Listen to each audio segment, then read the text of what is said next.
What's up, guys? Welcome back to Drippy with Jesus. My name is Leelah, and today I have joining me Kary Valdez. Kary, tell us a little bit about yourself. So I do psychotherapy with children and adolescents, right? I do a lot of trauma work, and I've been doing psychotherapy in the Nashville area for over 20 years. Wow. You don't look that old. I know, right? Thanks. Of course. Today we're going to be talking about mental health. Nice. That's my area. So glad. So, Kary, show me your drip.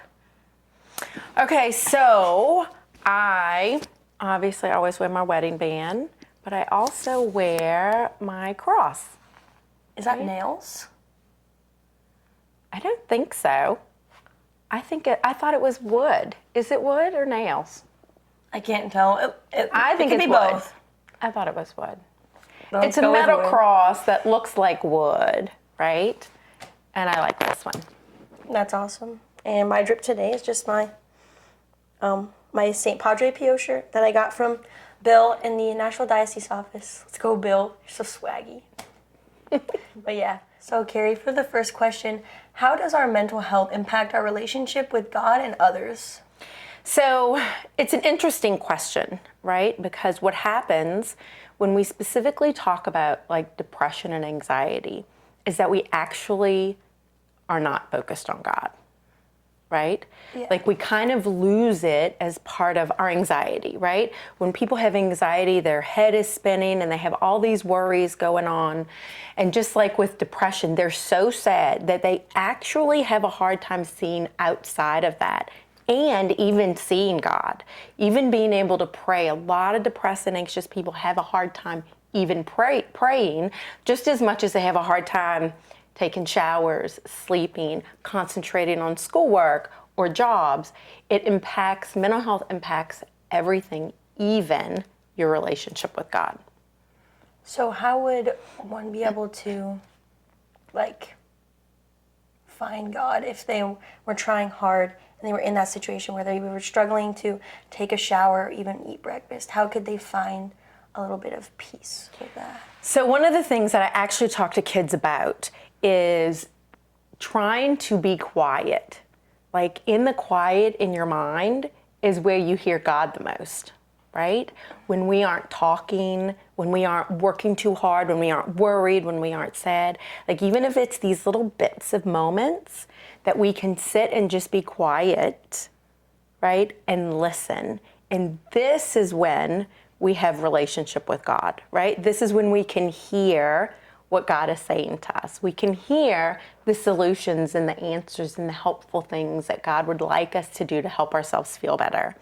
So I do talk about try and be quiet and just kind of empty your mind as best you can, and then ask, right? Ask for assistance and be quiet. So how can we find peace in like this crazy, busy world? So to be really present in each day, right? To not get ahead of ourselves, to stay like in this exact moment, to sit in class, right? To sit in math and pay attention in math. Then to transition to English and pay attention to English without letting us go into what is happening, what's so crazy, in the world or in our family or in our relationships. The closer we are to staying in the present moment, the more that becomes background noise and is not as impactful in our daily life, right? So staying grounded in this moment, right? Because it's what you do in this moment that has the biggest impact on your future, right? So worrying about your future and worrying about other things around you is not as impactful as focusing on what you can do in this moment today. That is what has the most impact on your future and on what's happening outside of you. So like, let's say I was thinking about like, oh, when I go home, my mom's gonna yell at me because I didn't do this, or this. Instead, staying present, I'm like, okay, I'm filming, getting through this next question instead of thinking about worrying about what's waiting for me later on. And then being able to feel good about the things that you did do, right? I stayed focused here in this moment, and I wasn't half checked out into worrying about what's going to happen and when I get home. I get to be focused right here, and then I get to also be proud of my accomplishments of what I've done in this moment. Even if it's math class, I understood all that today. Okay, I got this, I can do it. Even in English class, I stayed awake all day today in English, right? I can do this. And now I understand what I'm supposed to do more. And it's these little like, okay, I got this. So that when you see the big picture of the crazy, right, that is happening in the world, you can go, but you know what I did today, right? I stayed present in math. I did a great job doing this interview stuff. I went to my job and did well, right? And then you get to separate and still feel good about you. Alrighty, so what steps can I take, or even the viewers take, to prioritize their mental health and their self-care?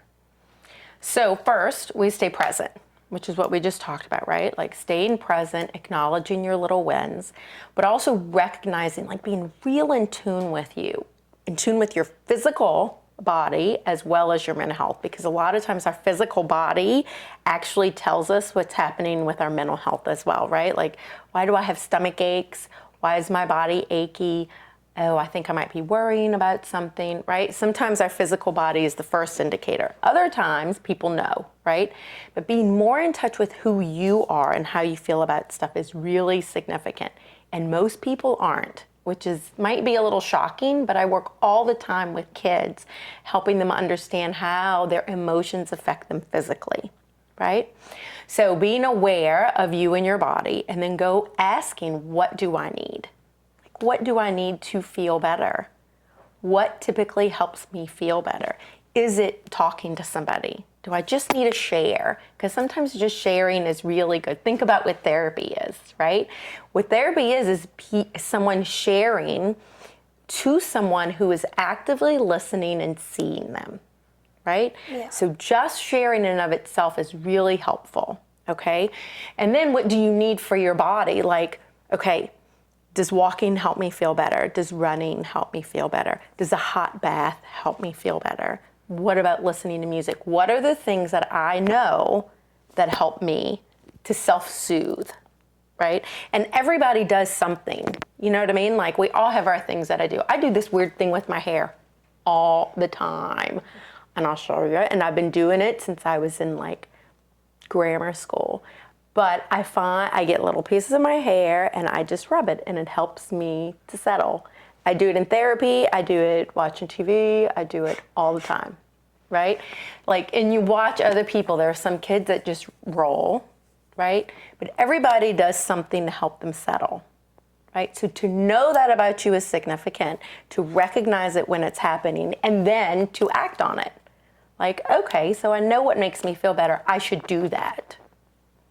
Right, so it's like recognizing that, like, as a person, like when you're being anxious, to just stop and recognize, like, okay, maybe I need to listen to music while I'm doing this to help me calm down. Yeah. It's like really taking time for yourself, I guess. Yes. And taking care of what you need rather than, I guess, what other people need. Getting lost in it. Yeah. Like getting lost in the anxiety or the sadness or the worry. Instead of getting lost in it, being more proactive, right?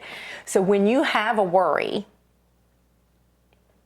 if there's an action that you can take, you must act, right? So if you have a worry about math, the action you can take is to study and to practice and to do your homework, right? That's the action you can take. If there's no action that you can take, then your worry has no impact on the outcome, right? So your worrying is useless and waste of energy. Now that's a lot easier for me to say, right, than to do. So, and I get that, but when I first learned this, I was like, that was amazing information. So if you have a worry, you must act, right? Act on the worry. If there's nothing you can do, then your worry has no impact on the outcome, right? Now, what we can always do, and what children can always do, and what I tell them is, we always get to pray, right? If there's nothing we can do, we always get to pray, right? So it's then in prayer, but then after we pray, we have to then have faith. What are ways that we can reach out for help? So there's a couple of things, right? You would want to find a trusted adult, someone that you're close to, that you feel comfortable talking to. So it can be a teacher, right? Or counselor at school, a relative, your parents, family friend, people at church, leaders in the church group, right? The youth group there. Those would be all good places to start. And if you feel like the person that you've talked to is not responding in the way you wanted or helping you in the way you need, you just keep talking.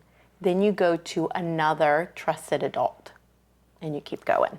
So like if the first adult you ask, they give you an answer, but let's just say they don't really understand how to help or they don't have the resources, just keep asking until you get the help that you feel that you need. Yes, that's right. And so like with teens nowadays, we have this thing that we call trauma dumping, where your friend might be going through something like really scary and it's scaring you and you just feel overwhelmed and like you're like, this shouldn't be happening to me. How can we like deal with that? So are you saying that like a friend is coming to you and telling you about their trauma and now you are feeling traumatized because of it? So we also call it secondary trauma. So as therapists, we get secondary trauma sometimes, right?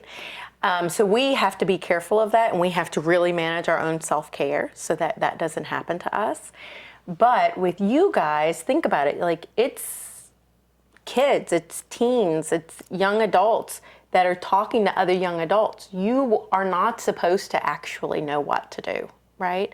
Like this isn't where you are in life. So it is then that you refer them and you say, maybe you should tell a trusted adult, right? And you might consider the possibility of talking to somebody about it too. Go to an adult therapy, right?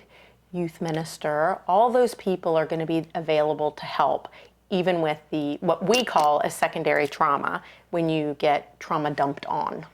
So you'd say it's definitely not healthy for like a teen to go to another teen, especially with something that can be very traumatic for both people, even just hearing it. So part of me, like I'm kind of conflicted with that because part of me is like, oh, I still want them talking about it. Like you still, like I can't tell you not to go to your best friend who you trust the most in the world when something bad happens, right? But it is the two of you then that need to both go together to seek assistance, right? Because what you heard is really traumatic too, even though it wasn't you. Right? Yeah. So that's true what you're saying. It's really valid. But then y'all both need to seek assistance with the information. Especially if you know you aren't I'm not managing this information well, then you should do something to help yourself. Right. And just say, like, I know that you trust me with this, but I feel like this would be better trusted with an adult rather than me telling you something. I would want you to get like actual help to where you can get better. Or let's go tell Miss Angie. Yeah. Can we go tell your mom? Can we go tell my mom? Like, who can we go tell? Because I don't know what I'm supposed to say. Yeah. Right? And we need somebody else. Like, this is outside of my skill set. Right? Yeah. Well, thank you so much for coming on and talking about this with me. And thank you so much, guys, for watching this video. And I'll see you next time. Remember always, you are beloved.